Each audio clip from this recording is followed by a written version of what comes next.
In Pampanga, several areas are still underwater. Let's get the latest from News 5 correspondent Dave Abuel. Dave, kamusta na ang sitwasyon dyan?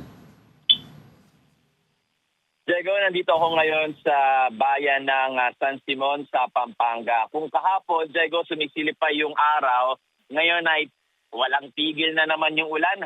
May pagkakataon pa na sobrang lakas daw talaga ng buhos nitong ulan. Dahil dyan, siguradong matatagalan pa bago makabalik sa kanilang bahay ang mga bakwit. Dito yan sa Santa Monica Elementary School sa bayan ng San Simon. Lalo tuloy sila ngayong nag-aalala sa kalagayan ng kanilang mga iniwang bahay at mga gamit dahil malakas na naman daw ang buhos ng ulang dala ng habagat. Kwento nila sa akin, noong lumikas daw sila last week, hanggang bewang ang baha. Kung humupa man daw yan nitong mga nakarang araw ay baka tumaas na namang muli dahil umuulan na naman. Wala silang magawa ngayon kundi ang palipasin itong mga ulan sa evacuation center. Diego, itong higit 50 pamilyang bakwit sa Santa Monica, kabilang yan sa higit 300 pamilya sa buong bayan ng San Simon na pinailangang iwan ang mga binahang bahay.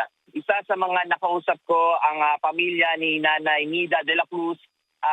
Kanya-kanya sila ng pwesto sa evacuation center ng bisitahin ko. Kasama niyang lumikas ang mga anak at mga apo ng mapansing mula dibdib ay pataas ng pataas ang tubig. Dahil taon-taon na raw itong nangyayari, alam na nila ang mga gamit na bibitbitin sa evacuation center pero aminado silang hindi talaga komportable sa evacuation. Sapat naman daw ang supply ng pagkain at tubig dito. Ang pamilya naman nila Rosario de Guzman nahirapang lumikas, bitbit ang anak niya na PWD noong kasagsagan daw ito ng malakas na ulan. Nang mapansing umaabot na sa dibdib ang tubig, sinuong na nila ang baha. Wala tuloy silang naisalbang gamit. Hindi niya maiwasang maging emosyonal noong nakausap ko. Sabi niya, magdadalawang linggo na rin na silang nasa evacuation center at hindi pa makapaghanap buhay. Kahapon, umaraw raw ng saglit dito sa San Simon, kaya asang-asa sila na makabalik na sila sa kanilang bahay. Pero tila may extend sila rito dahil kagabi at ngayong araw ay umuulan na naman ng malakas. Yan muna ang latest mula rito. Balik sa'yo, Diego. Alright, thank you for that report at mag-ingat ka, News 5 correspondent Dave Abuel.